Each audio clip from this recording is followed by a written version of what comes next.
Hey guys, I'm Uriza. This story is all about what if Naruto turns into a fox during a full moon. Pre-timeskip, no Biju, Konoha is a village of ninjas who hunt demons. Naruto is a ninja with secrets. And tonight is the night of a full moon.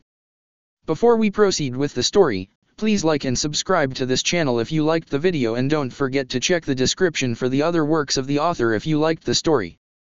Let's start. Chapter 43, Judgment. Naruto squinted against the bright rays of the rising sun as he stepped out onto the porch of the little, run-down cabin. It was some kind of safe house tucked away in the mountainous northeast of the Land of Fire, miles away from the nearest small town, and he'd been warped there the previous night. After a good night's sleep and a quick breakfast, it was time to start his training. Man, the boy thought, turning in circles to scan the tree-filled valley walled in by towering mountains that surrounded the battered cabin. This place is really in the middle of nowhere.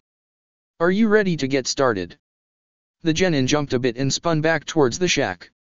His trainer leaned up against its corner, almost hidden by the shadows. Naruto had been so distracted by the view he hadn't seen him. Yeah, Naruto nodded, I'm ready. Okay then. The Umbu, dressed down in Jonin gear, pushed off the cabin wall and started off down a narrow trail, waving for Naruto to follow. We've lost some time, but there's not anything we can do about it except for get done what we can. So, to get things started, I'll be evaluating your skills to see what exactly you need the most help with. How are you going to do that? Naruto wondered. They emerged from the trees into a hilly meadow. His trainer brought him up to a tree stump with a timer resting on top of it. The adult fiddled with the clock before flashing the blonde genin a cheerful smile. It's simple, you attack me with everything you have. Attack you? Naruto frowned, uneasy. What if I hurt you? The man blinked, and then he started laughing even though he was clearly trying not to. What's so funny? The boy scowled. I'm sorry, the blonde man wheezed, rubbing at his eye. Don't worry about hurting me and don't hold back, I need to see exactly what you can and can't do, okay? Okay, Naruto nodded. Now, the adult continued, his amusement fully under control, to make things a bit more interesting, I'll put a few items on my person. If you can steal one of them, I'll buy you dinner at the restaurant of your choice after the finals. If you can steal both of them, I'll buy you dinner and arrange for you to sign a summoning contract. How does that sound? Cool. The genin grinned, bouncing in place with excitement. What do I have to steal? His father smirked and whipped out a pair of silvery bells that hung from little leather straps. Naruto's face fell. Aw crap. Mikoto fidgeted anxiously at the little two-person table in a quiet corner of the inside of the cafe. She would have preferred to eat at one of the outside tables, but it was a miserable drizzly day and unseasonably chilly, too. Peeking out the nearest window, she couldn't help but think that the weather was an omen. Fugaka will be judged today. She hadn't thought much on the upcoming trial. She really should go with Itachi and witness it. But now the day was upon her and she wasn't sure if she could do it. Would it really matter if she was there or not? The Hokage had already made his decision, it was just a matter of him announcing it. Man, this place is really busy today, Kushina complained, flopping down in the seat across from the Uchiha. There was a line in the ladies' room. Lunch is a busy time at any restaurant, Mikoto sighed and sipped at the water provided while they waited for the kitchen to cook their food. Unless the restaurant is a crappy one, the Uzumaki retorted. Mikoto nodded, graciously conceding the point. So, what did you want yesterday? Kushina asked. Did you want to know where I was? Or did you want to go shopping?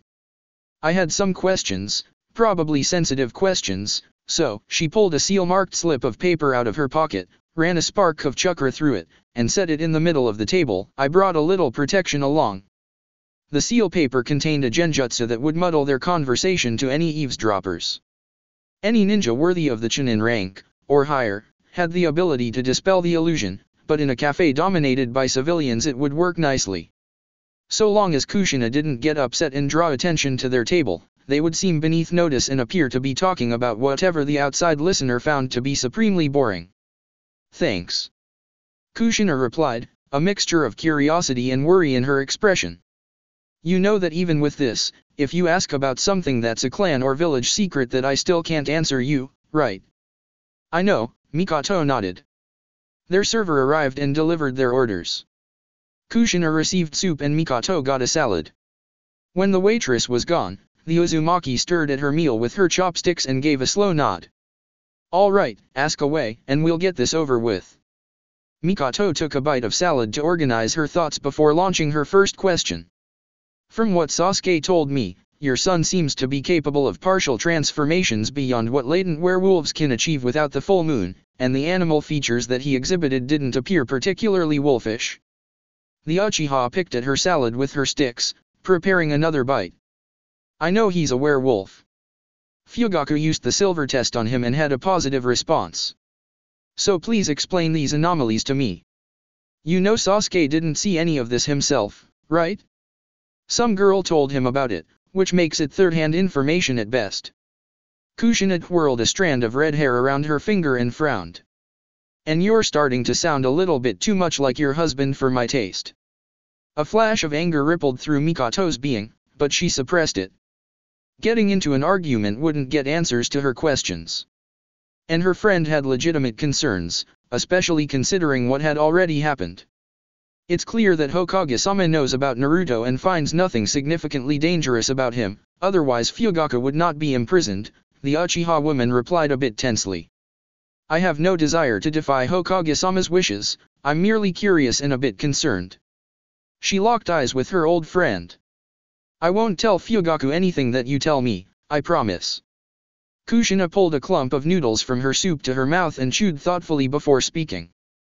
Well, the reason Naruto can spontaneously shift more than a latent werewolf is that he isn't a latent werewolf, she said at last. He's a fully realized one. Mikoto blinked. But, she furrowed her brow, how? When he was really little I made the mistake of leaving him alone on a full moon night, he pried the shutters open, and I came back to find a much furrier child. I freaked out, but when the sun came up, he got back to normal and I asked me why I was crying. He's done it tons of times since then with no problems. Kushina shrugged. It's hard to say why he can do it, but he can and I'm not complaining about it. Mikoto stared. He doesn't become aggressive. Nope, Kushina said with a smile. But the Uchiha woman tucked some loose black hair behind one ear. What about his fox-like attributes?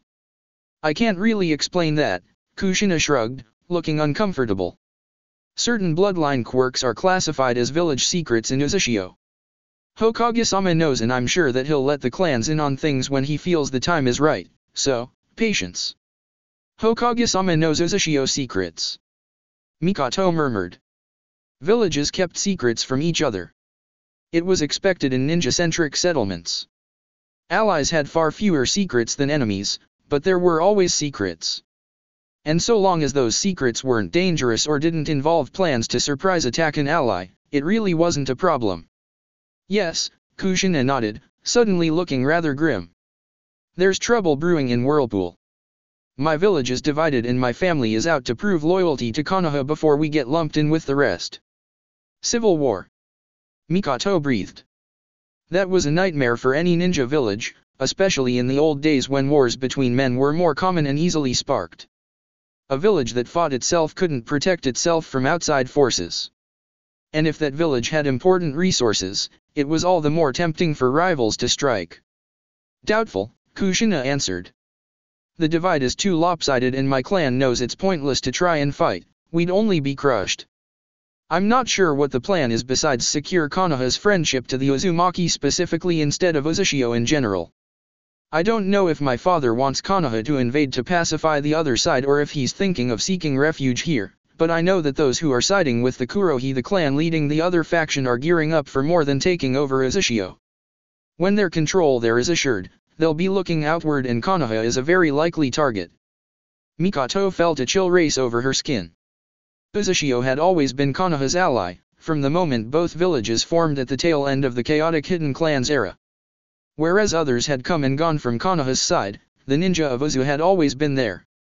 It seemed inconceivable that they would turn against the leaf out of the blue. Why? The Kurohi are staunch isolationists, Kushina grimaced. They have been since their formation. and they hold grudges for forever and a day. They were the only clan against Uzushio's alliance with Konoha and constantly called for it to end after it was passed over their heads. Since my clan has slipped out of prominence, they've been gathering influence to themselves, and now they'll finally be able to get what they want. The redhead devoured her soup with a scowl. Mikoto automatically consumed her salad, lost in thought. She'd demanded this talk in hopes of clearing up the mystery of her friend's werewolf son, and instead had stumbled over something wholly unexpected and thoroughly unnerving. Hokage-sama is fully informed of the situation, the Uzumaki said after she'd finished off her soup. I'm sure that he has a plan or two in the works for dealing with this, so try not to worry. But, while this protection is in place, I suppose it's safe to say that Byakuchi Kashoku is in league with the Kurohi, and his position as the official Uzushio ambassador is a total cover. He's here to spy and do nefarious but subtle things. So my campaign to get rid of him isn't just out of personal dislike, but for Konoha's benefit, too. Give him the boot if Hokage-sama asks what you think of him, okay? Why haven't you been telling everyone the real reason you're bad-mouthing Kashoku? Mikoto asked. That is for Hokage-sama to decide when to make public, or semi-public, Kushina replied. He wants to make sure that Uzushio believes that Konoha is utterly oblivious to any machinations against the Leaf, and the best way to do that is to keep this information quiet and to get rid of Kashoku for reasons other than, we think you're a spy, paving the way for some action against Konoha, so get the hell out, dot. I see, Mikoto murmured, picking at the remains of her salad. Don't look so grim, the redhead snorted. The Kurohi are a pack of arrogant jerk-asses, and their allies are no better. They have no idea what they're in for if they actually turn on Konoha. Kushina smiled a toothy predator's smile. No idea at all? Oh. Mikoto raised an eyebrow. Her friend just kept grinning and asked, do you want to split a dessert? Here I wanted answers, Mikoto sighed, and I'm finding even more questions. When Ino's mother fixed up bento boxes for her team, the young Kunoichi brought them out to where Asuma-sensei was supervising her two teammates' training. Chuji was immediately distracted by the arrival of food, and Asuma-sensei gently scolded him for losing focus so easily as he accepted his own boxed lunch. Shikamaru simply collapsed where he was standing, so Ino brought his bento to him. So? Ino prompted quietly while Chuji and their sensei were still off talking and eating. Have you thought more about it? I need more information, Shikamaru groaned, staring at her through one half-open eye. From all that you've told me, Naruto doesn't match anything we've covered in class, and with my training schedule I don't have time to do any extra research. He sighed deeply and took the bento box she was offering him, but still didn't sit up. This is so troublesome. Why did I ever listen to you?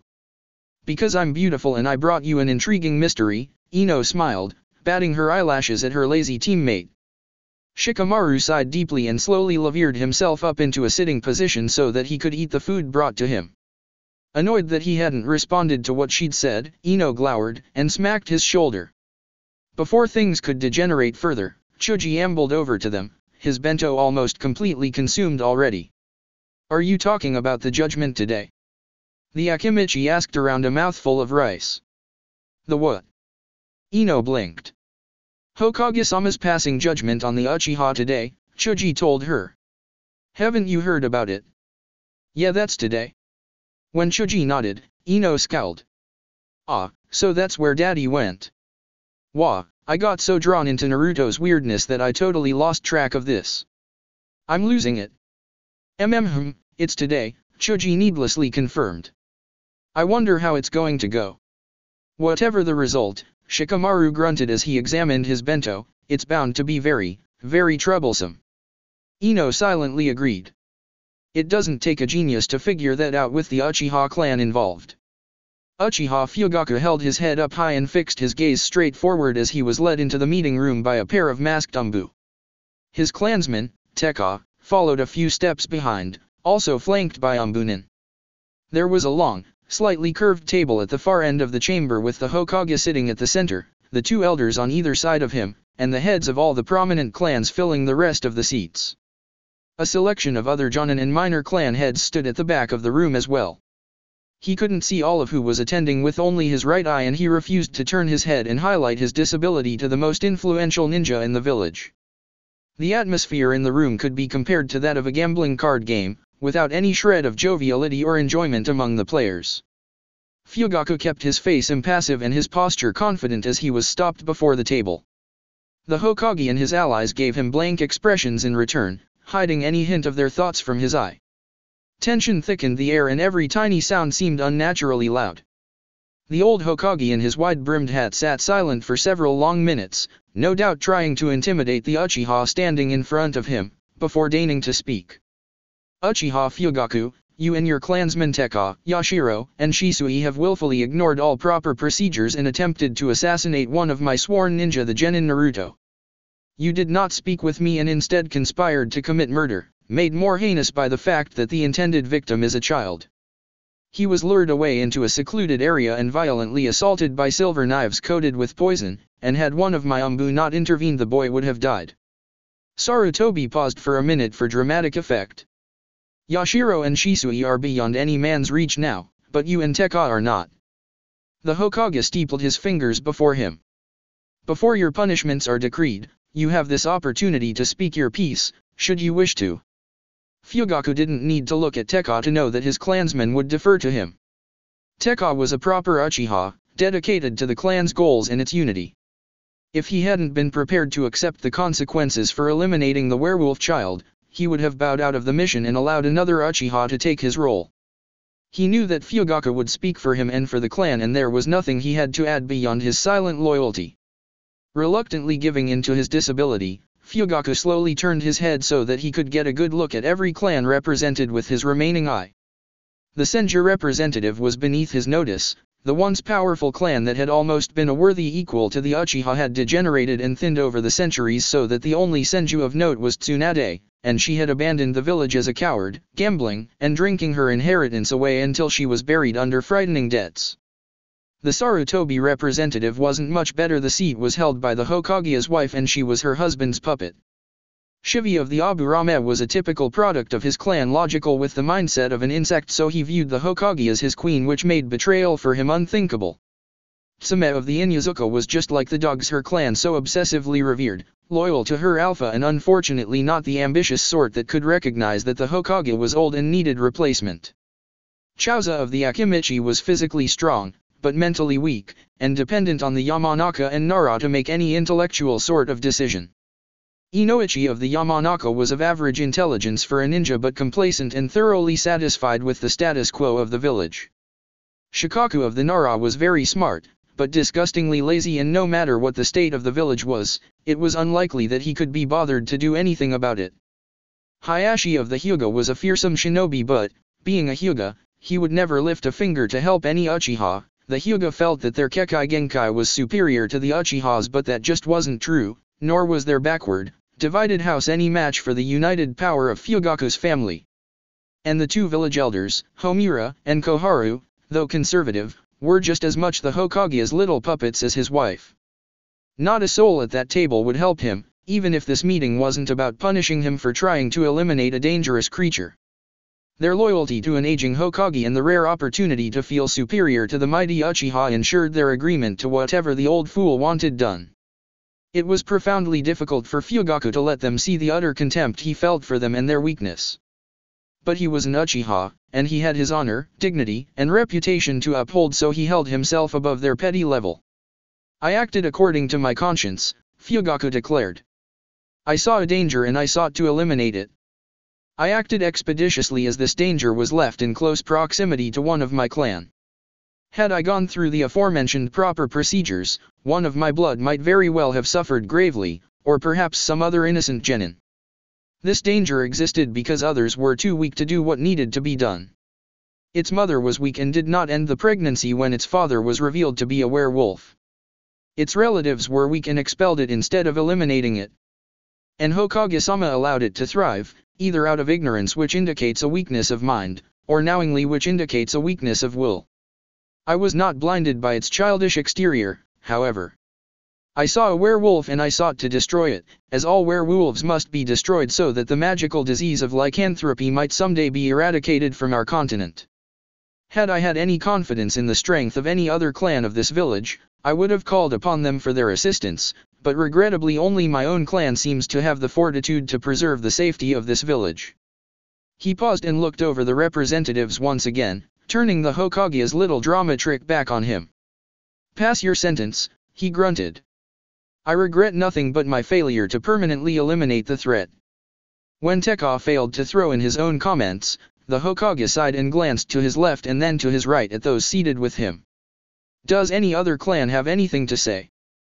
The Hyuga wished to know more about this genin, Naruto, Hayashi said, his tone flat and formal as always. "Naruto is the son of Namikaze Minato," the Hokage replied, and regrettably inherited lycanthropic abilities as a result. "However, unlike the werewolves we encounter when hunting demons, he is mentally stable and minimally dangerous. The moment he came to my attention I have had him under observation.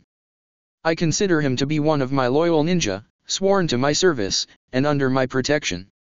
He is young but I have faith in him and I believe he has the potential to become as powerful and talented as his parents. In the unlikely event that he becomes dangerous, he will be dealt with as I see fit, and can only be destroyed on my orders, or the orders of whoever succeeds me as Hokage." Fugaku fought back a sneer. "It's a pity that Danzo got himself mixed up in that wretched half-demon's experiments and died. He would have agreed with me about the need to replace the Hokage and the will and wit to plot against Hiruzen. And, as one of the last of the Hokage's generation, he would have been able to win over Homura and Koharu to our side as well. Is there anything else?" the old Hokage asked. When none of the other clan heads spoke up, the village leader moved on. "Your actions border on treason," the old man said. "For the attempted murder of one of my genin and the utter disregard of my authority that such an action implies, I sentence you thusly: Uchiha Fugaku and Uchiha Tekka are hereby stripped of shinobi ranks and status. Neither of you may ever again step beyond the walls of this village for any reason. Your resignations from the military police force are required. And until Fugaku either retires as active clan head or dies, the Uchiha clan's seat on the village council is suspended. Should you ever attempt to harm Naruto again, or engage in similar behavior, the military police will be dissolved and a replacement organization will be formed under joint Hyuga and Inyazuka control. You have no authority to do that." Fugaku snapped. "On the contrary, I most certainly do," Sarutobi replied coldly. The military police was envisioned by the Shode's successor and given to the Uchiha clan as a sign of trust after the uncertainty spawned by the outcast Madara. It was created by the office of Hokage, it exists by the Hokage's permission, and the Hokage can destroy it. You and your clan would do well to remember that." There was an ugly pause in which Fugaku couldn't help but glower at the withered old fool who would recklessly destroy the village's security and violate the Uchiha clan's blood right to protect and police the land. "Fugaku, Tekka, my Umbu will escort you both back to your clan lands and will you be restricted to that district until the trials are completed," the Hokage told them. "You have 2 weeks to resign from the military police and select a new chief officer to run the organization in your absence. Be grateful," he advised them. "Were you not part of such a powerful and influential clan, and if you, Fugaku, were not the head of that clan, I would have had you both executed for your crimes and complete lack of remorse or regret." The Hokage waved one hand and the Umbu that flanked Fugaku grabbed hold of his arms and turned him to leave, with Tekka just behind him. Now facing the exit, he could get a good look at the small standing crowd that had witnessed the judgment. Hatake the eye thief was there, as was the Hokage's only surviving son, Asuma, along with a handful of less prominent jonin. Itachi, his wife Mikoto, and a pair of Uchiha elders were present, too.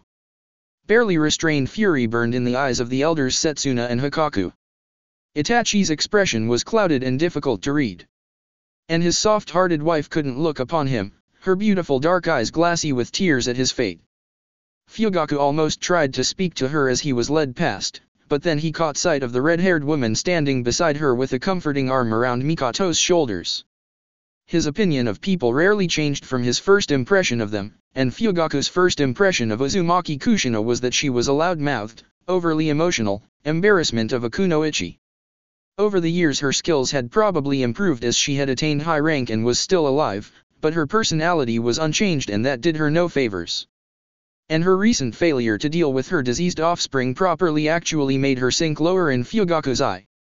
So instead of whispering a few words of comfort to his wife, he flashed the Uzumaki a disgusted sneer.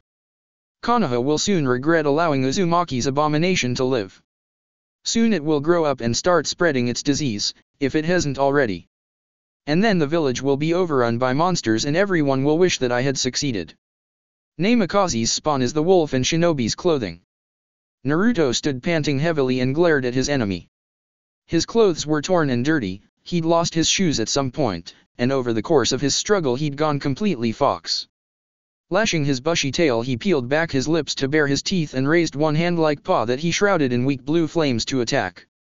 Ring! The timer clock cried. Ring! The humanoid fox cringed. Damn it! His foe half smiled at the sound. He was in far better shape than Naruto. His clothing and gear was undamaged except for a single scorch mark on the edge of one sleeve and his form remained fully human. The man was barely even breathing hard.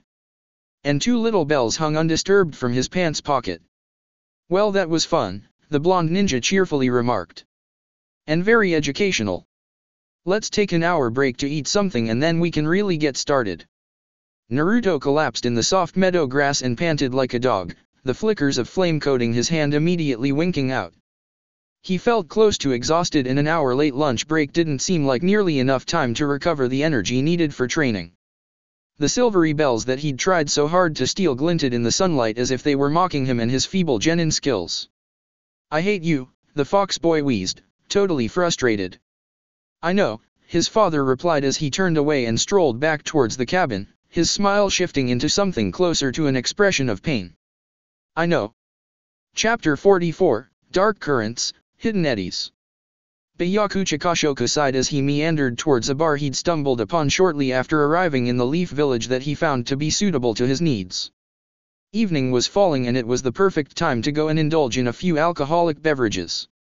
By virtue of his superior body he wouldn't get the least bit impaired if he spaced out his drinks enough, although he would be careful to act tipsy so no one had any idea of what his true tolerances were. It's a pity that Fugaku is pretty much under house arrest until after the trials, he thought as he drew closer to his destination. And he will surely be under close watch by Umbu, so I probably won't be able to manage any more face-to-face meetings with him. That complicates things. But Fugaku's punishment played well into his claws. He, and by extension the whole Uchiha clan, had been thoroughly humiliated. Fugaku had been stripped of all prestige outside of his clan and threats had been made against his precious military police. The Uchiha were more isolated from the rest of the demon hunter community than ever before, and their dislike for the elderly Sarutobi in the Hokage's chair had been focused into a burning hatred. They are the perfect tool for destabilizing this village, he smirked. The trick will be in motivating them into action without being tied to them. Fugaku, as clan head, is the best point to manipulate them from, but with him under such suspicion.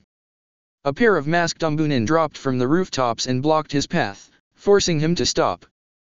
Can I help you? Kashoku asked with strained politeness. What the hell is this about now? Hokage-sama regretfully informs you that your presence in Konoha is no longer necessary, or appreciated, one of the umbu said. Uzumaki Kushina will take over your position as representative of your village, and you are required to leave Konoha by first light tomorrow. What? Kashoku growled softly.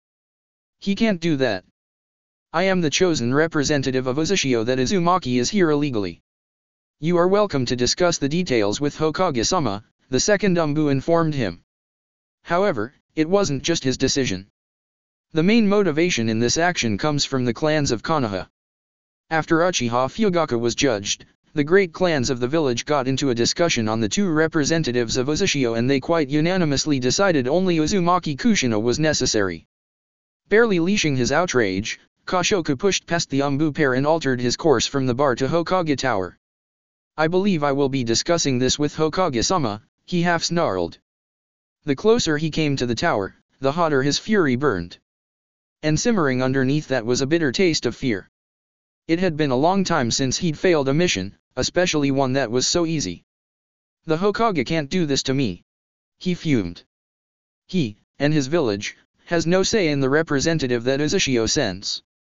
I was chosen, not her. That old man can't know that a few signatures on my papers were forged.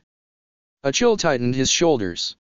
I can't have been found out as a saboteur, Hey, Byakuchi.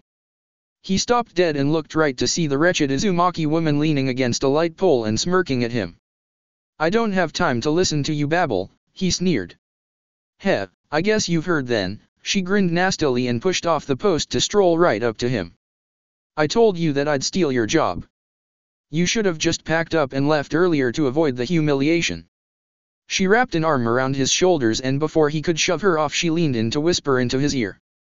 Consider yourself very lucky that the Uchiha have already been thoroughly spanked, otherwise I would have told those nasty clan elders they've been eating out of a fox's paw. Kashoku turned white and choked on half-formed sentences. I win, you lose. She cackled and swept off, swinging a fist in victory. Suck on that, Datebanet. I really hate that bitch. Uzumaki Kenjiro really wished that he could skip the monthly meeting of clan leaders. He'd never enjoyed them, even when his clan still commanded respect. And when his clan slipped into the social gutter, the meetings seemed like an even bigger waste of his time as all of his opinions were ignored. Even the clans who were still somewhat friendly to him turned a deaf ear to him in this formal setting. But he came every month nonetheless. In the earliest days of the village, the meeting place had been a tent in the center of the walls, which had been constructed first, before any building. After the walls had been raised, it was a shack while housing for the residents of the village was built. But for all of Kenjiro's life, it had been one of the most ornate and over-decorated buildings in all of Uzushiagaku no Sato. It was a tower similar to a small castle from older eras.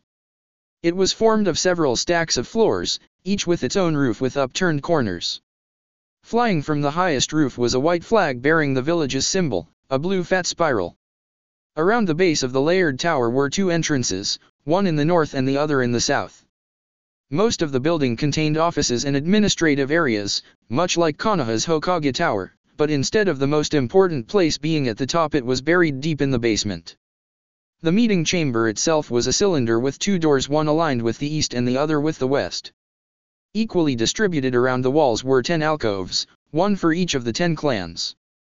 Each alcove was little more than a low shelf set into the wall where the clan head would sit in a nest of Seiyushians. Every clan decorated their space with silk curtains and their clan symbol.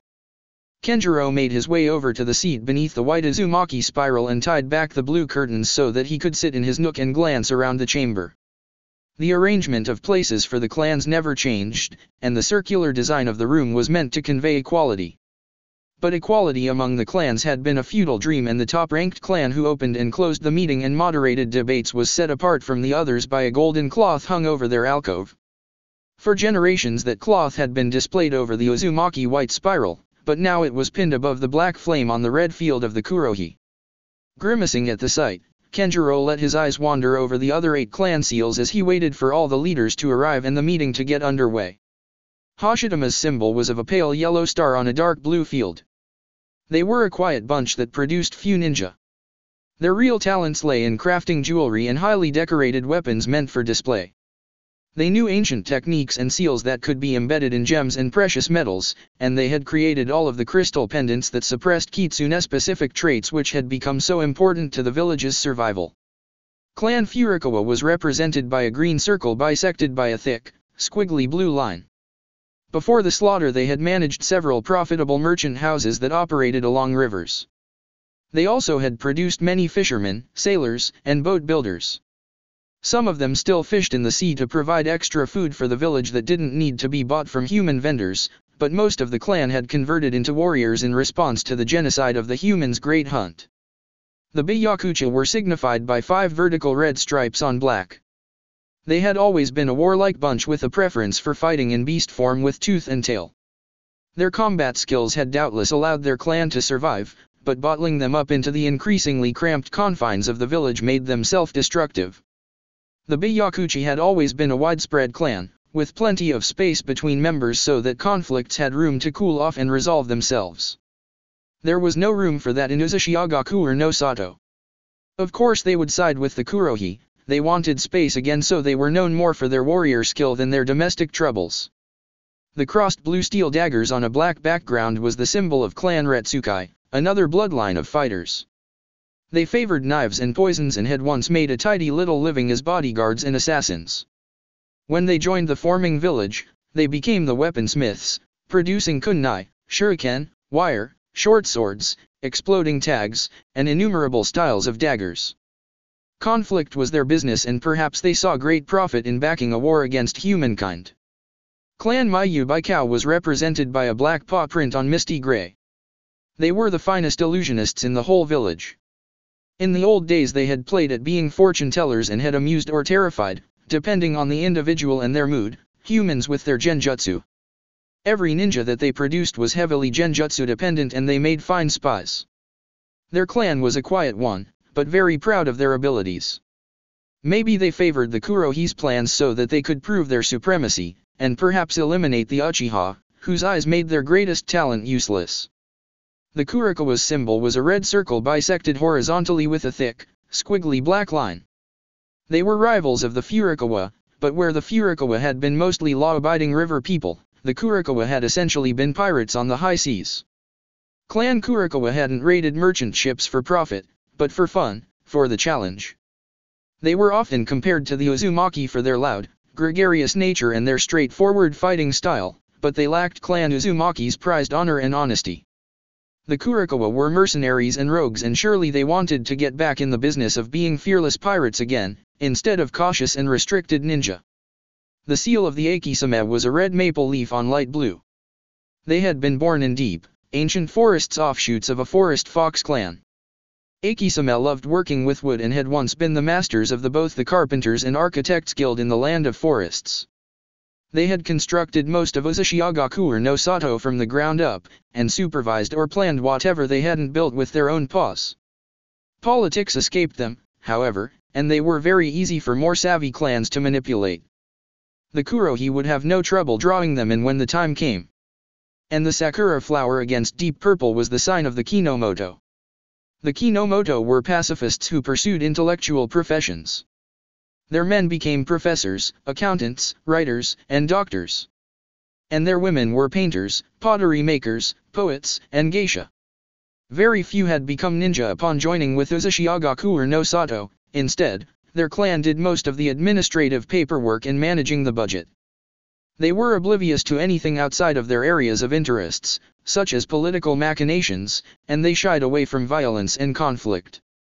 Like the Akisame, they were easy prey for the Kurohi. Grimacing bitterly, Kenjiro turned his stare back to the black flame of the Kurohi.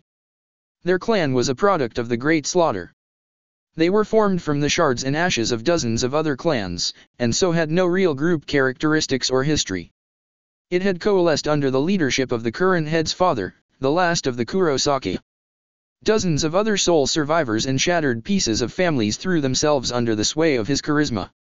One group, the Hitoyama, which could have remained its own clan had one of them stepped forward as a leader in the wake of their head family's slaughter, formed more than a quarter of the Kurohi's initial strength, and many older foxes still thought of them as a separate entity from the bastardized Kurohi. The Hitoyama brought with them their skills in mining, which they used to stabilize and expand the caves beneath the village for secret training purposes, and their stonemason skills, which were vital in building the defensive walls around the village. Those descended from the Hitoyama were gentle and blindly loyal, and Kenjiro wished that one of them had had the strength to step up and form Uzushio's 11th clan, instead of folding into the 10th. But even if they had remained autonomous, they'd be just as easy pickings for the Kurohi as the Akisame and Kinomoto. Along with his own clan, the Uzumaki, they formed the village hidden in the eddies. Not all were known as upstanding groups. Some of them were even criminal at points in their past. But when it came to the survival of the Kitsune race, old transgressions and grey moralities were overlooked.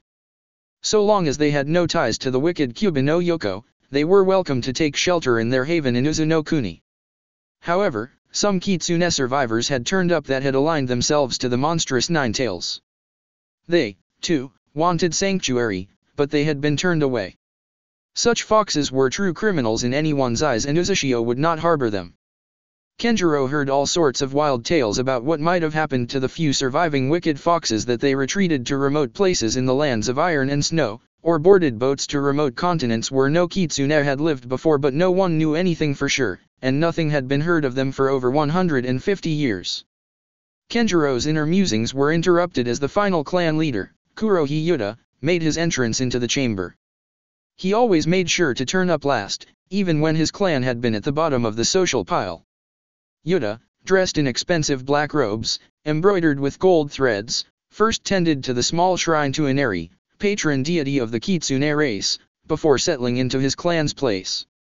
The air was quiet and tense as the incense that Yuta had lit slowly filled the chamber with hazy, fragrant smoke. When Yuta felt the moment was perfect, he finally opened the meeting. "Greetings, honored leaders," he said with a shallow bow of his head and shoulders. "We meet today to honestly share what lies in our clan's hearts so that we might preserve our unity and safety. May Inari Kami enlighten us and bless us with good fortune."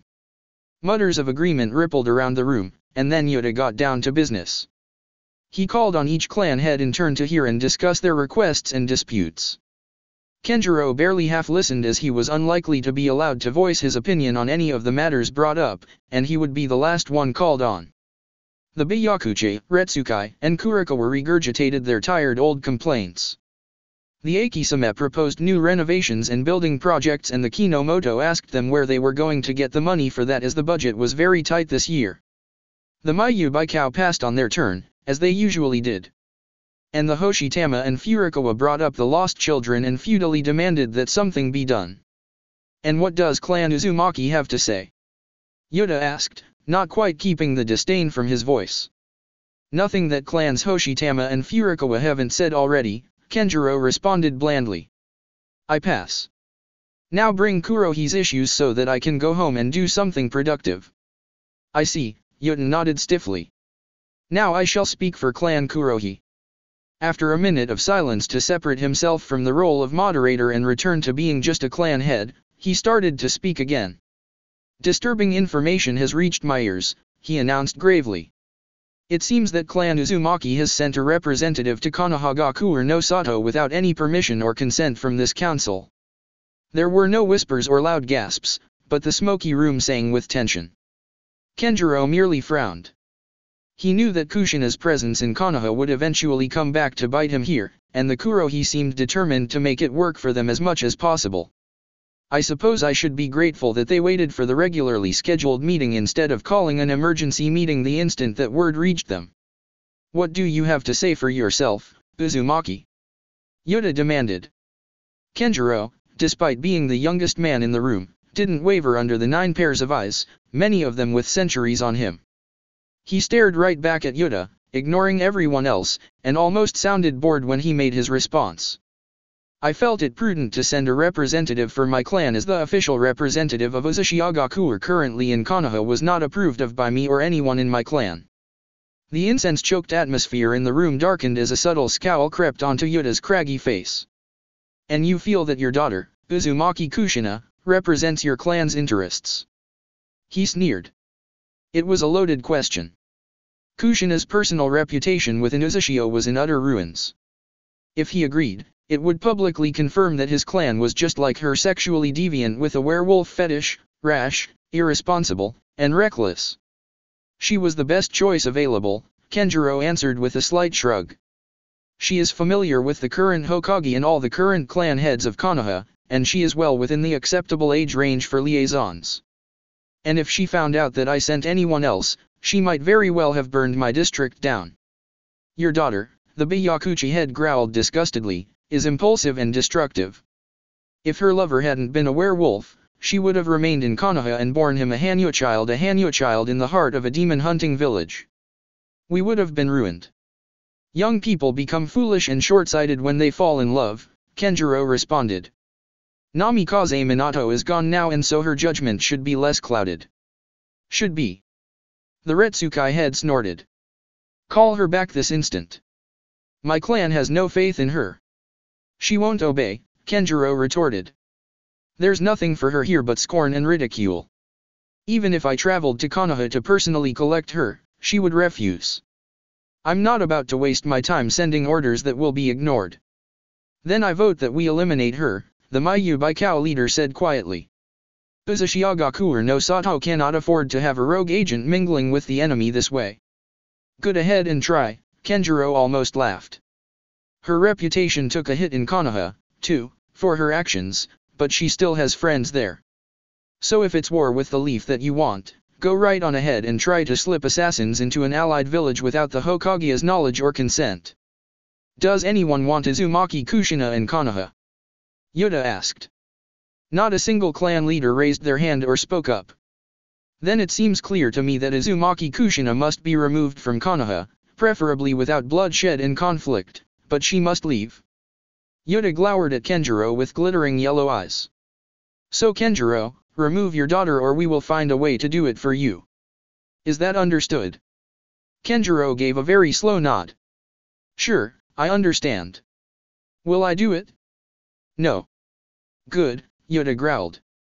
Remember, failure brings consequences. I know, Kenjiro smiled tightly.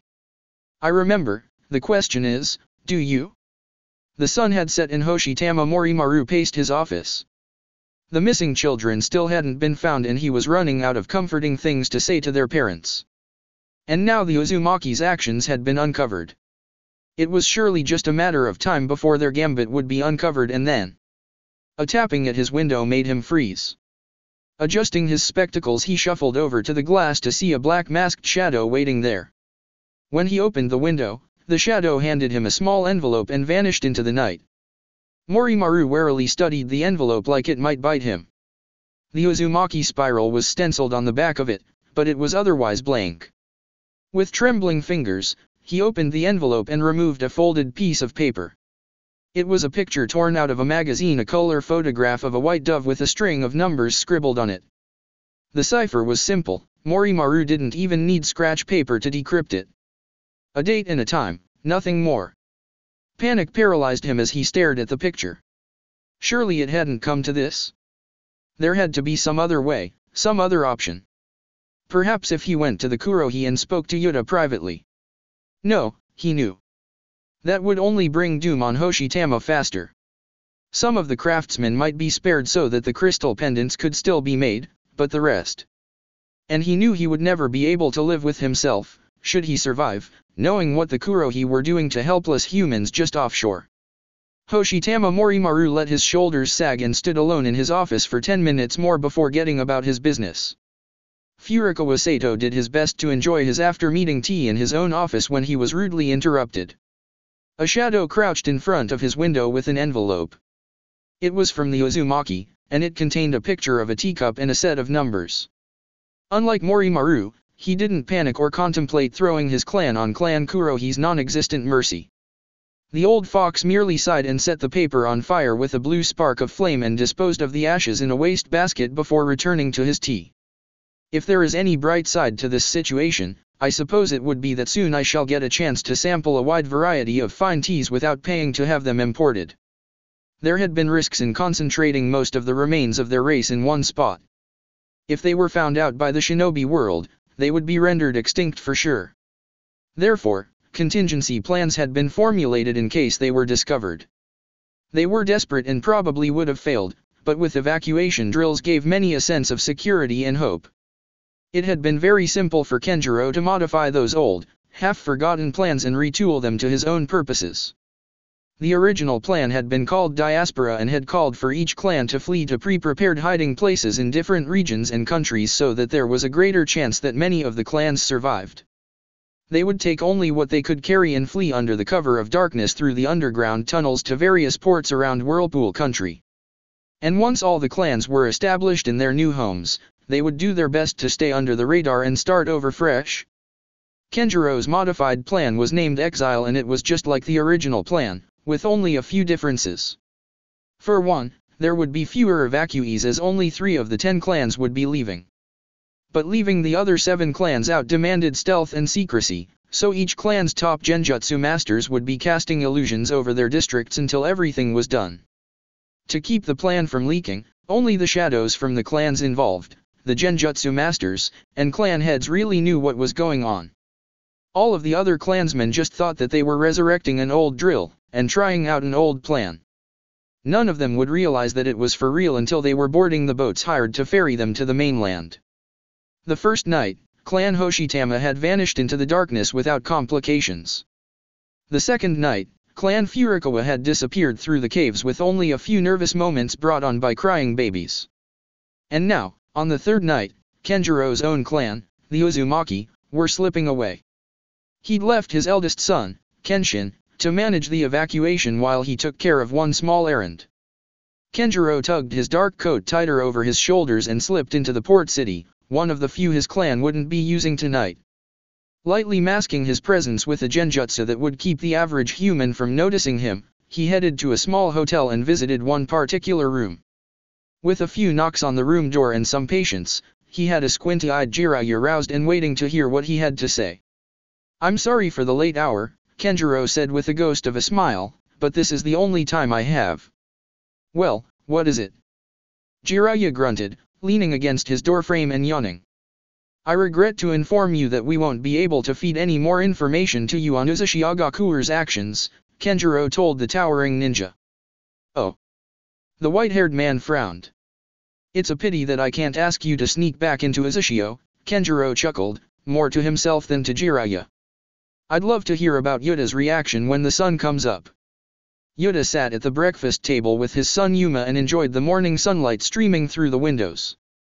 In a few hours his grandson Udai would be returning and the three of them could go over the fine details of the destruction of the Uzumaki. With Kushina's return to Konoha, their clan had the perfect opportunity to engineer their fall. All they needed was some manufactured evidence and perhaps a well-crafted speech, and they could justify the secret shadow raid that would be sent in beforehand to kill or capture all of the Uzumaki without any trouble. But then Kurohi Shinobu, current master of the shadows, slipped into the room and waited for acknowledgement. "Yes?" Yuma prompted. "Sorry to disturb you," Shinobu murmured, removing his black ceramic mask, "but I bring news from the mission to acquire writing samples. To make convincing forgeries, examples of genuine handwriting were needed." That wasn't difficult to do for Kenjiro, as he was head of his clan and signed dozens of official documents and had all sorts of writing as part of public record.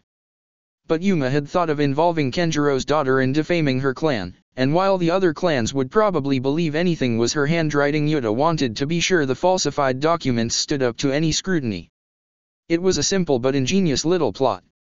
Uzushio already hated and was disgusted by Uzumaki Kushina for having an affair with a werewolf. But faked letters between her and her father that had Kenjiro encouraging her to breed with the wolf to find out what the result could be would ruin the Uzumaki's reputation beyond any hope of repair. Even cowards like the Kinomoto would cheer for their destruction. "Were your agents able to acquire any old letters or diaries?" Yuta inquired. "My pair of infiltrators was distracted from their mission," Shinobu admitted nervously. "When they reached the Uzumaki district, it was empty." "Empty?" Yuma repeated blankly. "Explain," Yuta demanded. "All of the Uzumaki, they weren't there. Gone. The Uzumaki district is deserted." Shinobu shifted uncomfortably on his feet. "I sent other shadows to check the rest of the village and the Furukawa and Hoshitama districts are empty, too." There was dead silence for a good minute. "What?" Yuta bellowed, exploding out of his seat and jostling the table. "How could this happen?" Yuma demanded. "How is it that none of us noticed?" "I don't know," Shinobu answered helplessly. "All I know is that all of them are gone, even the shadows that originated from those clans. I have all my agents scouring the districts for clues and searching the country for them, but I don't have any answers yet." Yuta collapsed back into his chair, huffing and puffing and snarling and turning crimson with rage. "Calm down, father," Yuma said, grasping the elder fox's shoulder. "No plan ever works out perfectly. Something was bound to go wrong somewhere. There's no sense in giving yourself a heart attack over this." With one last growl, Yuta forced himself to follow his son's advice. Yes, you're right, of course." The clan elder took a sip of water and several cleansing breaths. "We can use this. It's a sign of guilt. These rogue clans are out to expose us, so a preemptive war is necessary." "Yes, father," Yuma nodded with a cold smile. "That's perfect. When Udai returns home, he'll need to be notified of the changed situation." Yuta drank more water. "And we'll need to send him back to Orochimaru and set the date of attack for the middle of the final trial. With 3 Kitsune clans on the loose, we need to move as quickly as possible." Chapter 45, Bad Medicine. Sasuke sat on a tree branch and silently counted down from 100. At the end of the countdown he had the exciting task of running through the training ground, avoiding whatever traps had been set, and catching Kakashi before a timer went off. And this was actually a break from the main part of his training. Each week, Kakashi had doubled the intensity of the exercises that he assigned Sasuke, and doubled the weights he had to wear on his limbs. Sasuke had made the mistake of complaining about it exactly once. Kakashi had responded by describing the average training session that might Guy set his treasured pupil, Rock Lee, to and offered to talk to the taijutsu nut about letting Sasuke join them. The ex-Uchiha never complained a second time. As intense as the training was, it would soon be over. In just a few days, the training period would be over and it would be time for the final trial. And then, depending on his performance in the stadium, he would either become a Chunin or remain a Genin. But whatever the result, life would never go back to normal after the trials concluded. His father had disgraced himself and the clan, and his mother had moved out of the house to live in Naruto's mother's hotel room. Sasuke was now outcast and sleeping on his sensei's couch. The Hokage's wife had offered to let him move in with them, but he wasn't keen on living in the same house as the bratty Konoha. Naruto had gone from being an annoying clown to a victim and a potentially dangerous creature under the Hokage's protection. And Team 7's future was in limbo. 3, 2, 1, 0. Sasuke slipped from his tree perch and spiraled outwards from his starting point in search of his hidden sensei. If he wanted any chance of catching the Jonin before the alarm went off, he couldn't proceed with much caution. All he could do was hope that his search pattern wasn't too tight or too loose. He didn't worry much about the traps as his Sharingan could pick them out with plenty of time to. 3 sharp stings blossomed in his left shoulder. Sasuke stumbled and reached for the unexpected sensation, or, at least he tried to. His hand couldn't seem to raise high enough. He slowed to a stop, but not by choice. His feet weren't working right. The intense clarity of his Sharingan sight faded, even though he hadn't consciously deactivated his Kekai Genkai. I don't feel right. This wasn't part of one of Kakashi-sensei's traps. Those consisted of things like wire tangles, flash grenades, and a few weak exploding tags. His Jounin sensei never used drugged needles. Sasuke tried to run, but his toes caught on the dirt and he collapsed to the ground. He tried to call out, but he could barely make a groan and his tongue flopped uselessly inside his mouth. He went from perfectly alert and functional, to barely conscious and completely helpless in the space of less than 3 minutes. Help! A dark shadow fell over him. Someone crouched beside him, but Sasuke couldn't think of who it was. He squinted against the darkness, chewing at the edges of his vision, but all that he could make out was silver hair and light reflecting off glass. Relax, the mysterious figure said as the drugged senbon needles were plucked from Sasuke's shoulder.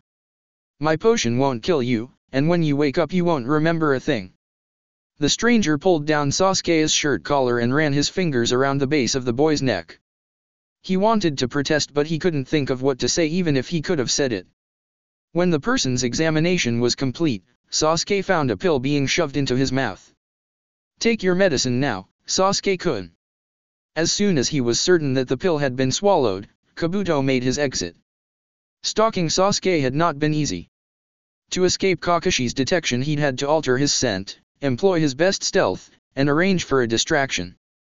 And then he had to worry about avoiding the Genin's Sharingan and preserving the vital element of surprise. But he had done it, and Orochimaru's pill had reached its target. The silver-haired spy did his best to follow the exact same route out of the training field as he'd taken in. When he reached the edge of the village he made a beeline for the nearest stream. Ducking under a bridge, he swapped the black ninja suit he'd been wearing for a recently purchased civilian outfit, and then headed for a busy marketplace, walking on top of the surface of the water for as long as he could to further obscure his false scent. After a little mingling in the heavy afternoon crowd, he relaxed the jutsu that was masking his scent and he went about running a few errands as if nothing had happened, even as a handful of demon dogs arrived in the area, sniffing around furiously. How unfortunate that the curse mark is sealed, he thought as he checked the ripeness of some oranges. That will make things much more complicated. I might have to sacrifice my anonymity to make it work. Kabuto adjusted his round glasses and sighed before moving on to examine the shop's selection of apples. If it does come to that, he mused, seeking a silver lining to the situation, it might be nice to not have to hide my competency anymore. Kakashi had started to pull out his beloved book after setting up the traps and selecting his hiding place when he had a bad feeling. Leaving his book safely inside his weapon pouch, the Jonin put his senses on full alert. Paying attention to bad feelings had saved his life just as often as his skills and knowledge had. Sasuke should be getting on the move any second now. My apologies, but is this field currently in use? The Jonin narrowed his eye and turned to find Dosuo, the lone progressing Oto Genin, and his sickly sensei approaching him. The senior Otonin, Kimimaro, was really looking awful.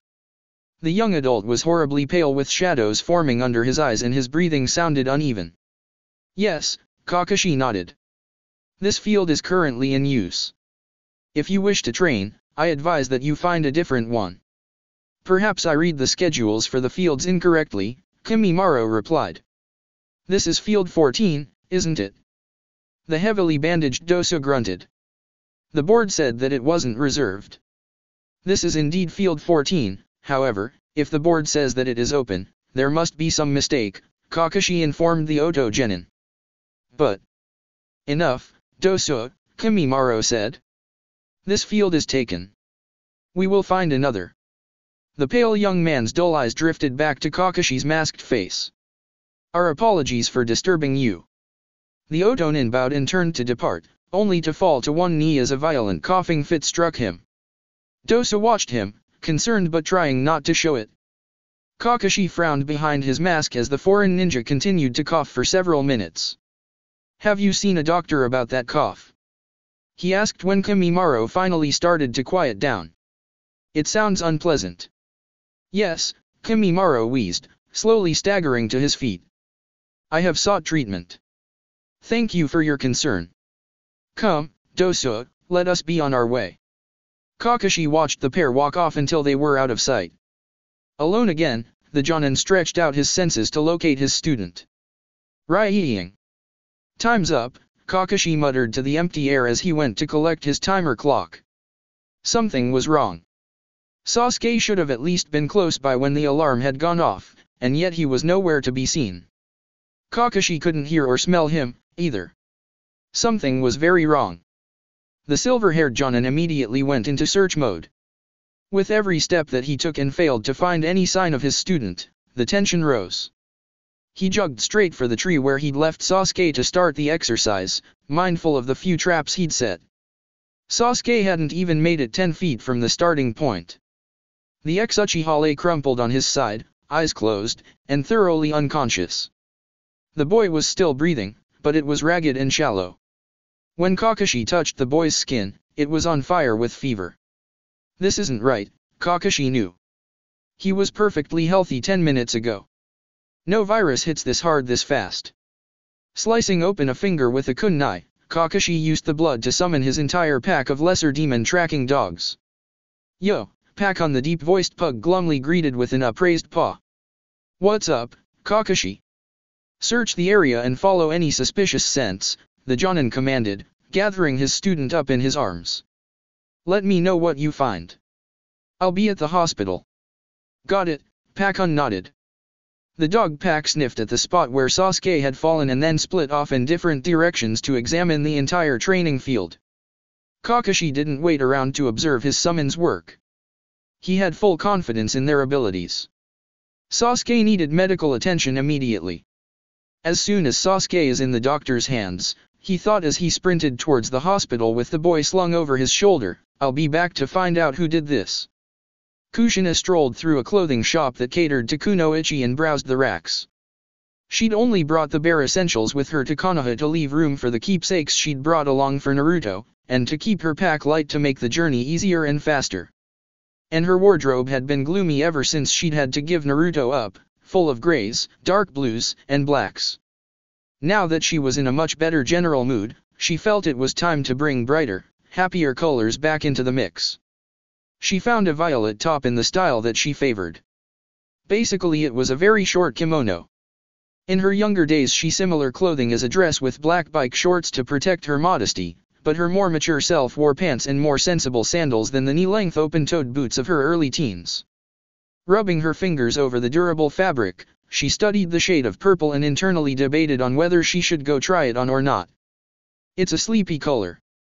But it might make my eyes look less gray and more blue. Decisions. Shopping, especially clothes shopping, was not her favorite thing to do. But it was a necessary evil. And when she shopped for someone else it was almost fun. Her most precious memories were of Minato's face when he'd open his birthday present from her and find a couple pairs of lightning bolt print shorts, yet again. Between her weekend visits to Naruto's remote training spot, she'd hunted down new outfits for him. At first it had just been because she'd wanted to get him things besides weapons and fast food. She missed dressing him up, and she'd seen a few things in shop windows that she'd been sure he'd look nice in. But after she'd gotten a good look at his current clothing after her first visit to the mountains, she was determined to replace every worn-to-death shirt and patched pair of pants so that he didn't look homeless and ridiculous anymore. It's too bad he was so against the idea of burning that ugly bright orange thing he called his uniform, she thought as she plucked the violet top from the rack and moved on to another. I have nothing against the color orange, but that thing. Ugh, it was so ugly. At least he agreed that his last orange suit didn't fit right anymore and was too beat up to use. The obnoxiously orange outfit was glaring proof of how terrible a guardian the Chunin Mizuki had been. As an experienced Chunin, he should have nixed the clothing before Naruto had a chance to get attached to it, as it provided no camouflage and actually attracted attention, a very bad thing in their line of work. Yet Mizuki had said nothing and had probably not even noticed, and his total neglect had done nothing to help Naruto catch up to his peers in school. And then the creep had turned around and tried to use Naruto for his own criminal ends, playing on her son's desperation to graduate with kids his own age and get access to more advanced training. At least Iruka was a better fosterer. It's a pity he only had Naruto for around 6 months. If Naruto had gone straight to him instead of landing in Mizuki's hands, well, his grades would be a tiny bit better. He also probably would have been found out sooner. Perhaps things would have turned out better for him, or worse. And Naruto might never have met Minato out in the woods as a wolf, or maybe Minato could have been found sooner and healed, or killed. Bah. She shook her head and scrutinized a pale yellow top. Enough what ifs. I'll drive myself crazy worrying about all those scenarios. For better or for worse, the past was all set in stone and all that changed was how it was looked at. Snagging a yellow top and a similar one in mint green, she headed back to the changing rooms at the back of the store.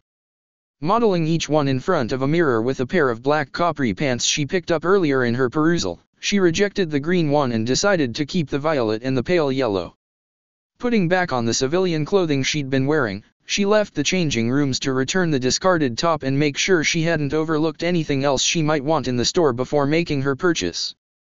It's too bad I can't have Minato here, she pouted as she examined a selection of obi belts. I'd love to get his feedback. And it's fun to tease him. Her mouth curled into a mischievous little smirk as she imagined exactly how she would tease him if he was present. She would saunter as she showed off potential outfits to him, and wink at him, and maybe she would pull him into the changing stall with her. Good afternoon. Kushina's smirk twisted and vanished at the stiff greeting, and she turned to regard Iruka with a raised eyebrow. This is a store for kunoichi, she told the Chunin. What, do you cross-dress on the weekends or something? No, Iruka snapped. I caught sight of you from the street through the window. Your hair is very noticeable. Yes, it is, Kushina sighed. Aren't you supposed to be in school teaching tots how to be ninjas? I'm on my way back from lunch, he answered tersely.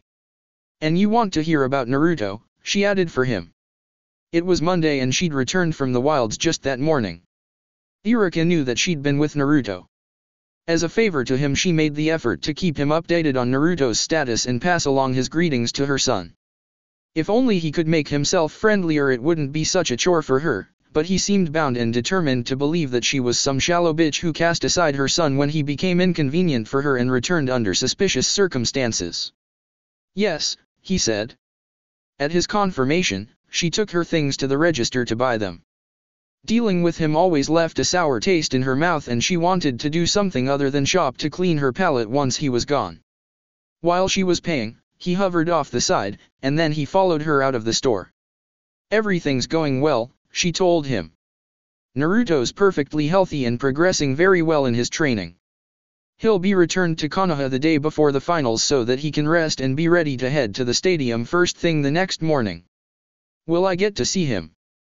Iruka asked. Sure, she muttered. If he wants to see you, there's no reason why he can't. Well. A scruffy dog with a blue vest and shades on trotted past them, sniffing very intently at the pavement and thoroughly distracting Kushina. Hey, you're one of Kakashi's dogs, right? What's up? Yep, the dog said, pausing briefly. Someone attacked Sasuke and we're trying to track the creep down while Kakashi gets him to the hospital. A chill washed over her skin and down her spine. Can I help? No, this guy is good, the dog snorted. He knows all the best ways to obscure his scent. We're all out looking but I don't think we'll find him. Darn, Kushina hissed, grateful that the dog hadn't thought much of her offer to help. Only Inyazuka were any real talent at scent tracking. I'll let his mother know. Good luck. The summon nodded to her and went back to sniffing. Kushina turned away with shopping bag in hand, heading for her hotel room and completely forgetting about Little Chin and Iruka. Mikoto had moved in with her the day after Fugaku had returned home. Without a household to manage anymore, the Uchiha found herself at loose ends and spent most of her time reading library books, watching television, and training when Kushina invited her to. Poor Mikoto, she just can't catch a break. Mikoto sat hunched over in a plastic chair by her son's hospital bedside. He'd been unconscious since yesterday, racked by fevers, and at one point in the middle of the night his heart had raced so hard the doctors had almost shocked him to restore a normal rhythm. Now he looked much more peaceful and the fevers were gone, but he was still asleep. Kushina not only let her know about Sasuke being in the hospital, her old friend brought her dinner, breakfast, and most recently lunch so that she didn't have to leave her son's side to get food. Kakashi had visited twice to check on Sasuke's condition and keep her apprised of his investigation, which regrettably was going nowhere fast. Itachi had managed one visit after hearing about it from Kakashi. And Sasuke's teammate, Sakura, along with Inoichi's daughter, had visited several times together and separately. Fugaku hadn't come. She would have been surprised if he had, even if he wasn't informally restricted to the Uchiha district. But his very clear absence still hurt her keenly. Sasuke looked up to his father so much. Her sharp eyes caught sight of a twitch of Sasuke's fingers. She watched his hand with bated breath, tense for any further movement. When his hand curled into a fist, she grabbed it tightly, hoping that it wasn't another false alarm. Sasuke? Sasuke, are you awake? Can you hear me? He didn't react at first, but then his fist relaxed and one of his eyes squinted open. Where? You're in the hospital, Sasuke, Mikoto informed him, stroking his hand and fighting back the sting of relieved tears. Hospital? He mumbled hoarsely, slowly turning his head to look at her face. Yes, the hospital, she nodded. Someone attacked you during your training session yesterday. What? He blinked. Really? Yes. You don't remember. Her son mutely shook his head. Well, how are you feeling? Sore, he answered after a moment's thought. And hungry. You've been unconscious for over 24 hours, she said with a weak smile. Of course you're hungry. 24 hours. Sasuke frowned worriedly. Relax, I'll go get the doctor to check on you and something for you to eat, she told him, gently stroking his cheek. Mikoto hurried out into the hall in search of a nurse or a doctor, torn between deep relief and prickly worry. She was relieved that her son was awake and seemingly no worse for the wear. But she was concerned that he had no memory of being assaulted. Kakashi wasn't able to track down the culprit, so if Sasuke can't remember who hurt him, he'll get off scot-free. The doctor, a middle-aged, brown-haired, and rather unremarkable-looking man, studied his patient's file one last time before regarding that patient's loved ones. The boy's mother looked tired and her fingers were fidgeting, although she tried to hide it. The patient's older brother stood solemnly at his mother's side, his face blank, but there were hints of tension in the tightness around his dark eyes.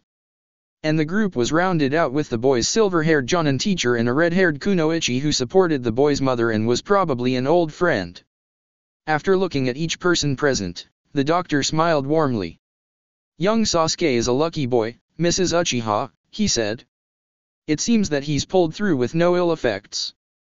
He'll be discharged from the hospital within the hour." "That's wonderful, but what was wrong with him?" the dark-haired woman asked. "From what we can tell, he was suffering from an overdose of an unknown drug." The doctor snapped the file shut and tucked it under his arm. "Thankfully Sasuke is a young and healthy boy. If he had been suffering from an infection or had been recovering from an injury he might not have made it." "An overdose of a drug?" the Jonin-sensei inquired. "What drug?" "A cocktail we haven't seen before. It had already broken down a great deal before we were able to get samples and properly analyze them. As for why he was drugged," the doctor shrugged helplessly. "A failed abduction attempt, perhaps. I'm no ninja, I'm just a doctor." "Will he be able to participate in the finals or will he have to withdraw?" Sasuke's elder brother asked. "All his tests are coming back normal. If he suffers any sort of symptoms like fainting spells or pain, bring him back immediately. But if he feels up to it I don't see why he should have to withdraw from the competition." The doctor smiled at the group again. "I wish him the best this coming Friday." "Thank you, doctor," Mrs. Uchiha said with misty eyes and she gripped his hand in gratitude. "You're very welcome," he beamed. "Now are there any other questions? I have a few other patients I need to see to." When there were no more questions, he bade them farewell and strolled down the hallway to see to his other patients. Once he had made his rounds, he started complaining to a few nurses that he was starting to feel a bit under the weather. Within the hour, he excused himself from duty early with many apologies, leaving his remaining patients for the other doctors to manage. On his way home to nurse what he feared to colleagues would be a nasty flu, he allowed himself a small smirk. It was very fortunate for him that people trusted doctors so implicitly. With the right white lab coat, the friendly mannerisms, and the proper face, no one had doubted that he was who he claimed to be. He had all the proper knowledge of medicine, hospital procedures, and he was good with names. Not a soul had suspected that he wasn't who he appeared to be. The Uchiha had never thought to use their Sharingan to make sure that he wasn't using a henge. None of the hospital staff challenged his identity. And if his luck held, no one would come to call on the flu-stricken doctor until after the trials and discover that he had been dead since Monday night. Sasuke will be in the trials, just where Orochimaru-sama needs him. That's it for part 15. Thank you for watching and see you on the next video.